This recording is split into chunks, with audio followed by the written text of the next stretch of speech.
성도 여러분, 하나님은 여러분을 사랑하십니다. 하나님은 여러분을 사랑하십니다. 성도 여러분, 저도 여러분을 사랑합니다. 오늘은 설교를 하면서 이 사랑합니다 이렇게 말을 하고 시작하고 싶은 마음이 있었습니다. 여러분, 주 안에서 너무나도 사랑합니다. 좌우에 한번 인사합시다. 사랑합니다. 우리는 서로 사랑해야 합니다. 오늘 성찬식을 거행할 것인데, 성찬식은 우리가 다 같이 주님의 몸에 참여하는 것이기 때문에 우리는 서로 사랑해야만 합니다. 서로 사랑해야 됩니다. 지난 주일에는 세례식이 있었고, 오늘은 성찬식을 거행할 것입니다. 예수님이 제정하신 새 언약인 세례는 세 가지를 표시한다고 했는데 일주일밖에 안 됐으니까 다 기억하시리라고 생각을 합니다. 첫째로 무엇입니까? 세례는 죄 사함의 표시입니다. 세례를 받을 때에 예수님의 보혈로 우리의 죄가 사하여졌다는 것을 다시 한번 확인하는 거죠. 둘째로 세례는 성삼위 하나님과의 연합함입니다. 하나됨. 성삼위 하나님과 연합함이고 또 교회에 우리가 연합된 것을 표시하죠. 세 번째로 연합된 성도로서 우리는 새로운 삶을 살겠다는 그런 결단의 표시로 세례의 새 언약이 우리에게 주어진 것이죠. 성찬도 마찬가지입니다. 방금 말씀드린 세 가지의 의미를 오늘 거행하는 성찬 예식에도 고스란히 녹아 있습니다.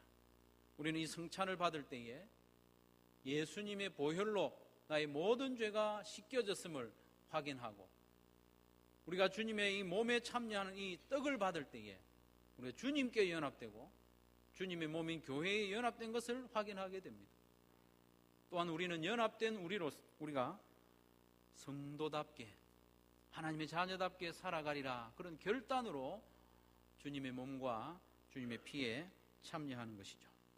세례와 성찬은 모두 예수님이 십자가에서 죽으심으로 이루신 대속에 근거하기 때문에 세례와 성찬은 그 의미가 동일합니다. 예수님께서 십자가에 죽으심으로 세례가 효력을 발휘하고 예수님이 십자가에서 죽으심을 기념하는 것이 성찬식입니다. 예수님의 십자가 대속의 죽음이 없다면 세례도 성찬도 있을 수가 없고 아무런 의미가 없는 것입니다. 오늘은 하나님께서 아브라함에게 독자 이삭을 바치라는 명령을 하셨고, 아브라함이 그 하나님의 말씀에 순종하는 과정을 잠시 살펴보면서 이것이 예수님의 십자가와 어떤 연관이 있는지 살펴보기를 원합니다. 여러분, 청천벽력이라는 말이 있습니다. 청천벽력. 별로 좋은 느낌은 아니죠. 맑게 갠 하늘에서 갑자기 떨어지는 벼락을 가리켜서 청천벽력이라고 하는데, 여러분, 청천벽력을 좋아하는 사람이 누가 있겠습니까? 벼락은 주로 비바람이 몰아칠 때 내리칩니다. 맑게 갠 하늘, 마른 하늘에서 벼락은 있을 수 없습니다. 왜냐하면 벼락이라는 것 자체가 구름끼리 부딪혀서 생기는 현상이기 때문입니다. 제가 지도하던 두 자매 청년이 있었습니다. 그 아버지는 신실한 장립집사님이었는데 운수업을 하고 있었습니다. 경주에 일을 하러 갔다가 자기가 싣고 간 그 화물이 갑자기 쏟아지는 바람에 그 아래 깔려서 숨을 거두고 말았습니다. 이런 소식을 전해 듣는 것이 청천벽력과 같다고 하는 것입니다. 우리도 살아가면서 원하지 않지만 청천벽력과 같은 소식을 가끔 듣지 않습니까? 건강에 자신이 있었는데 우연히 건강검진을 통해서 큰 병에 걸린 것을 알게 되는 것도 청천벽력과 같고, 멀쩡하게 다니던 회사에서 갑자기 해고의 통보를 받는 것도 청천벽력과 같습니다. 아침에 멀쩡하게 나간 가족이 저녁에 싸늘한 시신이 되어 돌아오는 그런 것도 우리에겐 청천벽력과 같습니다. 그렇게도 믿었던 사람이 나의 마음을 이렇게 아프게 하는 그런 일을 행할 때 청천벽력과 같은 그런 경험을 하게 됩니다.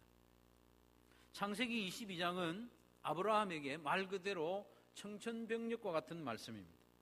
오늘은 하나님께서 아브라함에게 말씀하십니다. 2절 말씀해 보니까 여호와께서 이르시되 네 아들 네 사랑하는 독자 이삭을 데리고 모리아 땅으로 가서 내가 네게 일러준 한 산 거기서 그를 번제로 드리라. 아브라함이 이때 나이가 대략 120세 정도 된 것으로 짐작이 됩니다. 완전히 할아버지죠. 할아버지 아브라함에게 가장 소중한 존재는 말할 것도 없이 아들 이삭입니다. 왜 아들 이삭? 이삭은 아브라함이 100세 때 얻은 귀한 아들입니다. 정말 눈에 넣어도 아프지 않을 만한 그런 소중한 자녀 아닙니까? 세상 그 무엇과도 비교할 수 없을 만큼 소중한 존재가 아들 이삭입니다. 그렇게 사랑하는 아들 독자 이삭을 번제로 바치라는 하나님의 말씀이 떨어졌습니다. 정말 청천벽력과 같은 말씀 아닙니까? 사실 45년 전쯤에도 이와 비슷한 말씀을 들었습니다. 너는 너의 고향과 친척과 아버지의 집을 떠나 내가 내게 보여줄 땅으로 가라. 내가 너로 큰 민족을 이루고 내게 복을 주어 내 이름을 창대하게 하리니 너는 복이 될지라 말씀했습니다. 45년 전에는 하나님께서 말씀하시기를 너의 모든 생활의 터전을 버리고 내가 너에게 지시할 땅으로 가라고 했지 않습니까? 당시에는 고향을 떠난다는 것, 친척을 떠난다는 것, 아버지의 집을 떠난다는 것은 상상도 못할 일입니다. 왜냐하면 치안이 보장이 안 되기 때문에 그렇습니다. 강한 자가 약한 자를 마음껏 약탈하는 그런 시대입니다. 그래서 모든 친척들이 한 마을에 모여 살면서 서로를 보호해주는 그런 시대입니다. 10리, 20리 떠나는 것도 아니고 여러분 성경의 지도를 보면 엄청나게 먼 곳으로 갈대아 우르를 떠나 하란에 거하다가 가나안 땅으로 이동하는 그것은 보통 거리가 아닙니다. 아브라함은 하나님께서 말씀하실 때 자기의 모든 생활의 터전을 다 내려놓고 순종하는 믿음을 보여주었지 않습니까? 그런데 이번에는 사랑하는 독자 이삭을 번제로 바치라고 말씀합니다. 하나님이 약속하신 아들입니다. 너의 자손을 바다의 모래처럼 많게 해주겠다. 그 약속이 이 이삭으로부터 이루어져야 하는데 이 이삭을 번제로 바치라고 하십니다. 어떻게 이렇게 말씀하실까? 25년을 기다려서 겨우 얻은 아들 이삭을 왜 번제로 바치라고 하는 것일까? 이해할 수 없습니다. 그런데 놀랍게도 아브라함은 이번에도 하나님의 말씀에 순종합니다. 3절에 보면 아브라함은 아침에 일찍이 일어나서 하나님이 일러주신 곳으로 출발을 합니다. 그리고는 사흘 동안 이 아들과 함께 동행을 합니다. 본문 말씀을 읽고 묵상하는 가운데 이 사흘 동안 이삭과 동행하는 아브라함 그 아버지의 마음이 어땠을까 생각해 보게 됩니다. 이 사흘 동안 아브라함의 마음은 참으로 복잡하고 아팠을 것입니다. 이 아이를 정말 죽여야 하는가? 이 아이를 정말 하나님께 죽여서 번제로 드려야 하는가? 하나님이 정말 그것을 원하시는가? 온갖 생각이 다 드는 사흘이지 않았겠습니까? 가슴이 찢어지는 듯한 고통을 사흘 내내 겪은 아브라함은 이삭을 육신으로 하나님께 드리기 이전에 이미 마음으로부터 하나님께 드린 것입니다. 정말 잔인하고 혹독한 사흘이었습니다. 사흘은 사흘이 아니었습니다. 석 달보다도 더 길고 3년보다도 더 길고 30년보다도 더 고통스러운 이 사흘을 통하여 하나님은 확인하셨습니다. 아브라함이 즉흥적으로 이삭을 하나님께 드리겠다고 결단한 것이 아니라 사흘간의 고뇌 가운데서도 믿음으로 온전히 순종하고 있는 것을 하나님은 확인하신 것이죠. 드디어 하나님께서 명하신 산에 이르렀습니다. 종들은 산 아래 머물게 하고 이삭과 아브라함 둘이서만 산에 올라갔습니다. 성경학자들은 짐작을 하기를 종들을 산에까지 데리고 올라가면 아브라함이 이삭을 죽이려고 할 때 어떻게 하겠습니까? 말립니다. 그렇게 하지 못하게 하기 위해서 종들은 산 아래에 머물러 두게 하고 아브라함은 아들 이삭만 데리고 산에 오릅니다. 산에 오르는 중에 아버지 아브라함과 아들 이삭 사이에 또다시 참 가슴이 먹먹해지는 대화를 주고받습니다. 7절과 8절인데 우리 같이 한번 읽겠습니다. 7절과 8절 시작.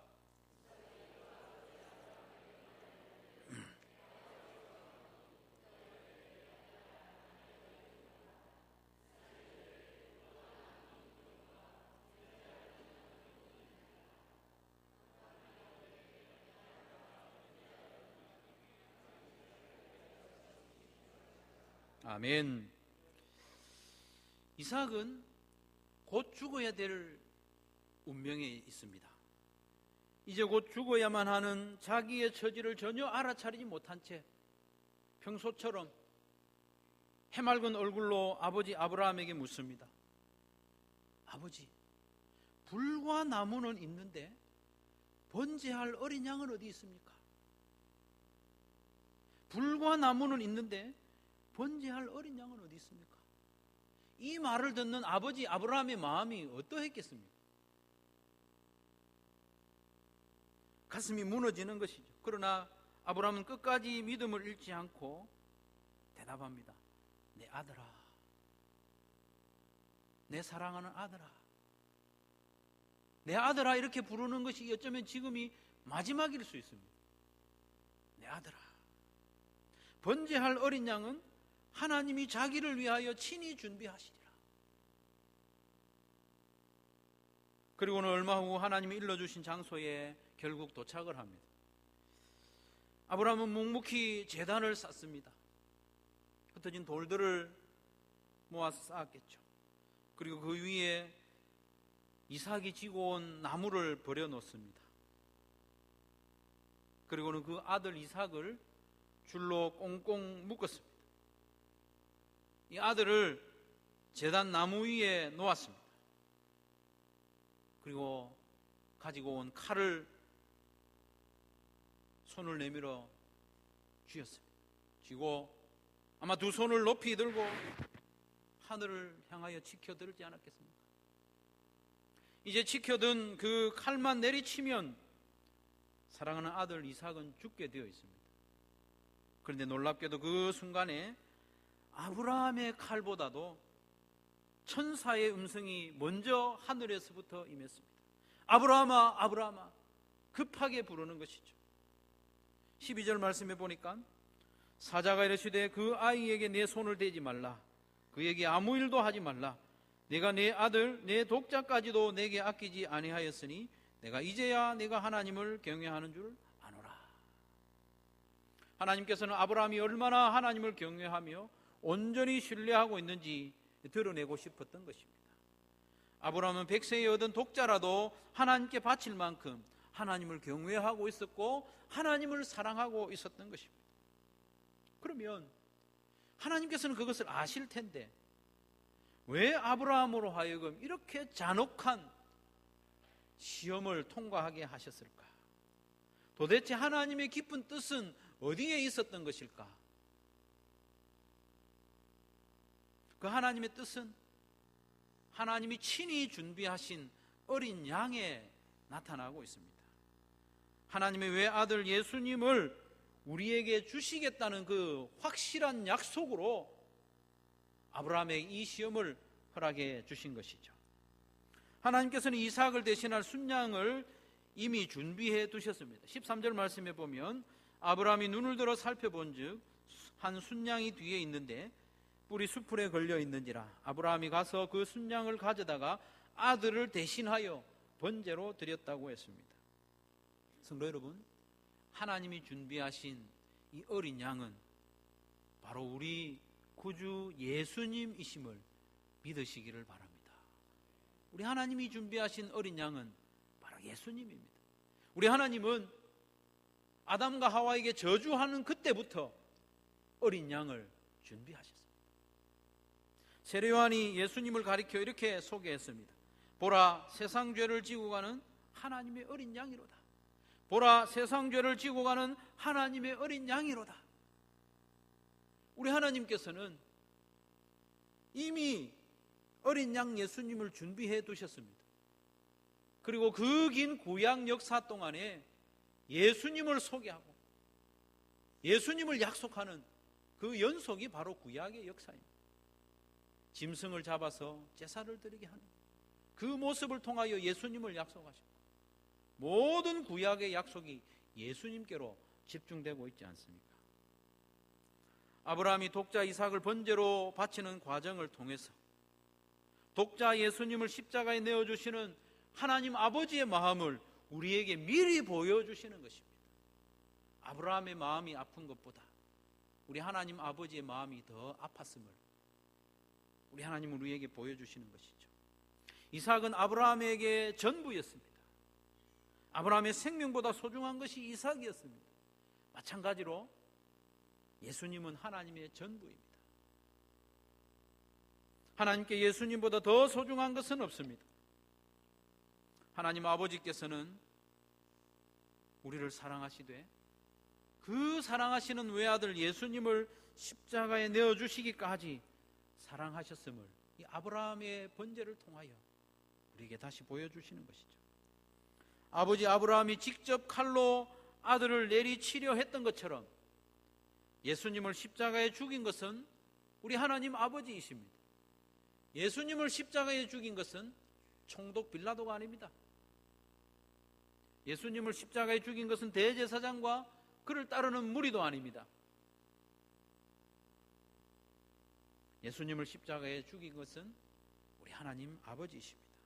왜 그렇게 하셨습니까?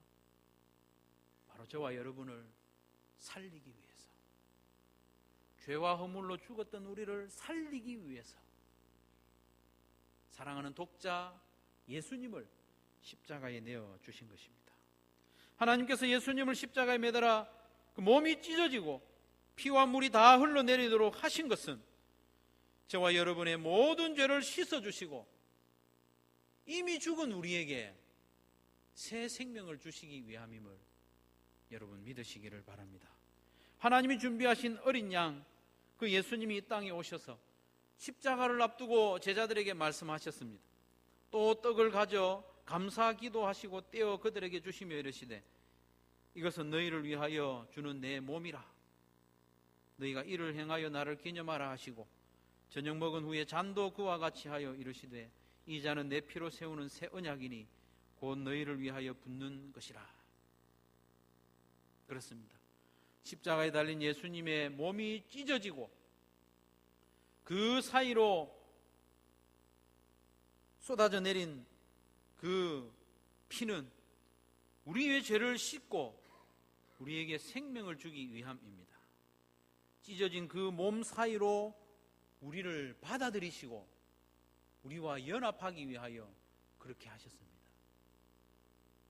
우리의 연합은 동호회 모임이 아닙니다. 우리의 연합은 계모임이 아닙니다. 우리의 연합은 예수님의 몸이 찢어짐으로 우리를 용납한 것이죠. 우리가 함께 그 찢어진 예수님의 몸에 참여하고 연합되었기 때문에 우리도 하나가 된 것입니다. 또한 우리로 하여금 예수님께 연합된 자로, 하나님께 연합된 자로 주님의 몸인 교회에 우리가 함께 연합된 자로 살아가게 하기 위하여 우리 예수님은 십자가에 달려 돌아가신 것이죠. 사랑하는 성도 여러분, 오늘 우리는 성찬식을 거행하기에 앞서서 아브라함이 독자 이삭을 하나님께 바치는 말씀을 잠시 살펴보았습니다. 하나님께서 아브라함에게 독자 이삭을 요구하신 것은 그에게 준 것을 다시 빼앗으려 함이 아닙니다. 하나님의 독자 예수님을 내어주시겠다는 약속을 눈에 보이도록 다시 하시는 것입니다. 하나님께서는 약속하신 대로 예수님을 이 땅에 어린 양으로 보내셔서 그 고통과 수치와 비참함의 십자가에 매달아 죽게 하셨습니다. 성도 여러분, 그로 말미암아 우리에게 구원의 길이 열렸습니다. 성령이 우리에게 믿음을 더해 주심으로, 예수님을 믿음으로 그 구원이 바로 저와 여러분의 것이 이미 되었습니다. 하나님의 자녀가 되었습니다. 우리 주님께서는 하나님의 자녀인 우리가 이 땅 살아가는 동안 이 성찬 예식을 자주 거행하도록 명령하셨습니다.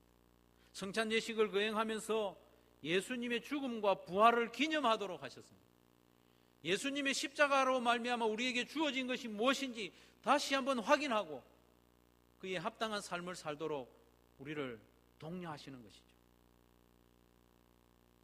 그래서 우리는 성찬식을 거행할 때마다 예수님의 그 찢어진 몸과 흘러내린 피를 인하여 우리의 죄가 깨끗이 씻겨짐을 다시 확인하는 것입니다. 우리가 거룩하신 예수님의 몸에 참여하게 되고 연합하게 됨을 이 성찬 예식을 통하여 우리는 눈으로 보고 몸으로 느끼게 되는 것입니다.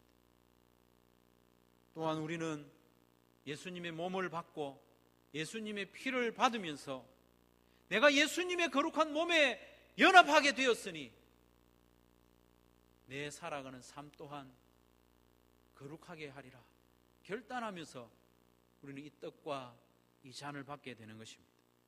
사랑하는 성도 여러분, 이 복된 성찬 예식을 거행할 때에 기록된 하나님의 그 언약의 말씀이 우리의 눈으로 확인되고 우리의 몸으로 느껴짐으로 성찬을 허락하신 그 은혜가 우리에게 충만하기를 주님의 이름으로 축원합니다.